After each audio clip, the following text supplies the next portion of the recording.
हरे कृष्णा, राधे राधे, जय श्रीमन नारायण। कैसे हैं आप लोग? आशा करती हूँ कि श्री हरि की कृपा आप सभी पर बनी रहे, आप सभी स्वस्थ हो, अच्छे हो। इसी के साथ आज हम सुनेंगे होलिका दहन की कहानी। तो आइए कहानी को सुनते हैं। हिरण्यकश्यप नाम का एक राजा था। कई असुरों की तरह अमर होने का कामना करता था। इसी इच्छा को पूरा करने के लिए उन्होंने ब्रह्मा जी से वरदान पाने के लिए दिन रात करके कठोर तपस्या की। प्रसन्न होकर ब्रह्मा जी ने हिरण्यकश्यप को वरदान स्वरूप उसकी 5 इच्छाओं को पूर्ण किया। वह ब्रह्मा द्वारा बनाए गए किसी भी प्राणी के हाथ में नहीं मरेगा, ऐसी उसकी पहली इच्छा थी। इच्छा नंबर 2 कि वह दिन हो या रात हो, सुबह हो या शाम हो, किसी भी हथियार से नहीं मरेगा। इच्छा नंबर 3 पृथ्वी या आकाश के अंदर बाहर कहीं भी नहीं मरेगा। इच्छा नंबर 4 कोई भी पुरुष या जानवर उसे नहीं मार सकते। और इच्छा नंबर 5 ना वो ईश्वर से मरेगा और ना असुरों से मरेगा। वह प्रतिमम हो जाएगा, उसके पास सभी कुछ जाते ही खत्म हो जाएगा, ऐसा उसने वरदान मांगा था। न दिन में, न रात में, न सुबह में, न शाम में, न अस्त्र से, न शस्त्र से, न पुरुष से, न स्त्री से, न पशु से। वह अजर अमर रहेगा, किसी से भी नहीं मरेगा, ऐसा उसका वरदान था जो उसने ब्रह्मा जी से मांगा था। वरदान प्राप्ति के बाद हिरण्यकश्यप ने अजय महसूस किया। जिस किसी ने भी उसके वर्चस्व पर आपत्ति जताई, उसने उसको बहुत ही दंडित किया। और हिरण्यकश्यप का एक पुत्र था जिसका नाम प्रहलाद था। प्रहलाद ने अपने पिता को एक देवता के रूप में पूजने से इनकार कर दिया था, क्योंकि वह देवता योग्य था ही नहीं।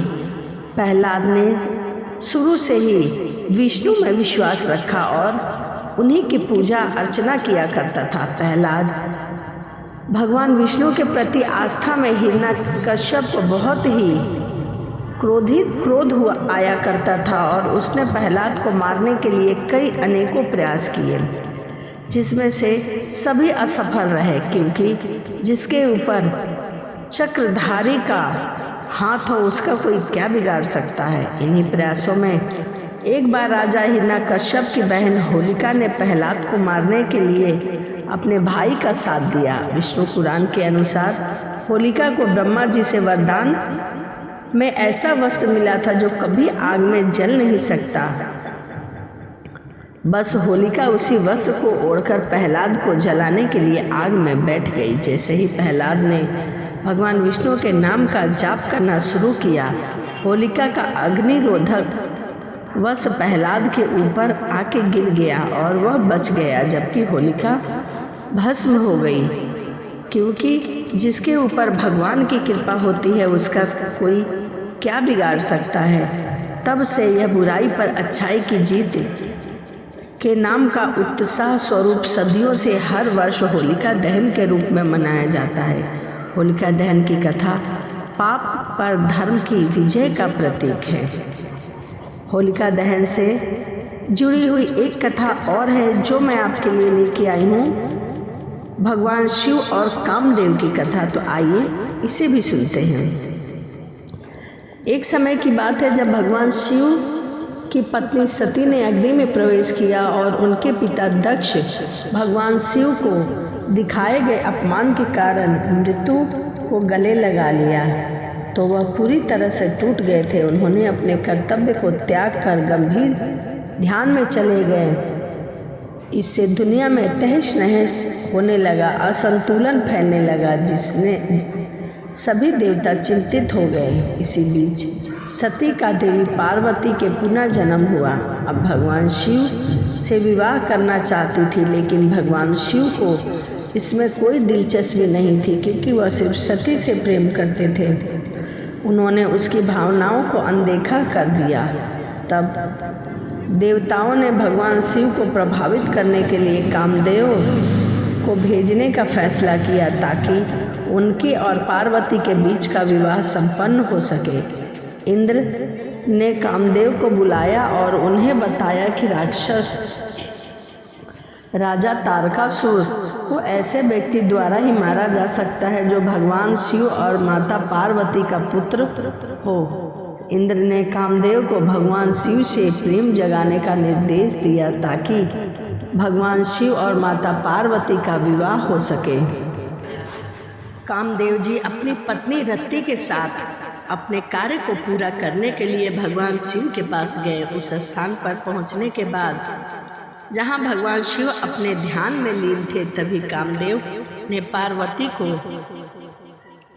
अपने सखियों के साथ आते देखा। ठीक उसी क्षण भगवान शिव भी अपने ध्यान समाधि से बाहर आ गए थे। कामदेव ने भगवान शिव पर अपने काम बाण से प्रहार किया, जिसका उन पर गहरा प्रभाव पड़ा। भगवान शिव पार्वती के अद्भुत सौंदर्य पर मोहित हो गए और उनका हृदय के लिए प्रेम उभर आया। उनके हृदय से प्रेम उभर आया, लेकिन साथ ही वह अपने व्यवहार के आचरण आए बदलाव से हैरान थे। भगवान शिव ने अपने चारों ओर देखा। उन्होंने देखा कि कामदेव हाथ में धनुष बाण लिए हुए बाईं ओर खड़ी हैं। अब उन्हें पूरा विश्वास हो गया था कि वास्तव में यह काम देव जी का ही किया धरा है। अत्यधिक क्रोध के परिमाण स्वरूप भगवान शिव की तीसरी आंख खुली और कामदेव को भस्म कर दिया। उसी समय कामदेव की पत्नी रति वही फूट फूट कर रोने लगी। उन्होंने शिव से अपने पति को जीवित करने की गुहार लगाई। उसके बाद देवताओं ने भी भगवान शिव के पास जाकर उनकी पूजा की। उन्होंने बताया कि कामदेव की कोई भी गलती नहीं है। उन्होंने उन्हें तारकासुर की मृत्यु का रहस्य भी बताया। जब देवताओं ने उनसे कामदेव को एक बार फिर जीवित करने का अनुरोध किया, तब भगवान शिव का क्रोध शांत हो गया और उन्होंने देवताओं से कहा कि कामदेव द्वापर युग में कृष्ण और रुक्मिणी के पुत्र के रूप में जन्म लेंगे। शब्बर नाम का एक राक्षस उसे समुद्र में फेंक देगा। वह उस राक्षस को मार डालेंगे और रति से शादी करेगा, जो समुद्र के पास एक शहर में रह रही होगी। तब से कामदेव को भगवान शिव द्वारा भस्म होने का होलिका दहन और उनके पूर्व जन्म की खुशी को होली के रूप में मनाया जाता है। तो यह होलिका दहन की दो कहानियाँ थी जो मैंने आपके साथ शेयर की हैं। आपको वीडियो कैसी लगी कमेंट के माध्यम से ज़रूर बताइए। कमेंट में राधे राधे लिखना ना भूलें। तो चलिए इसी के साथ वीडियो को समाप्त करते हैं और मिलते हैं अगली वीडियो में।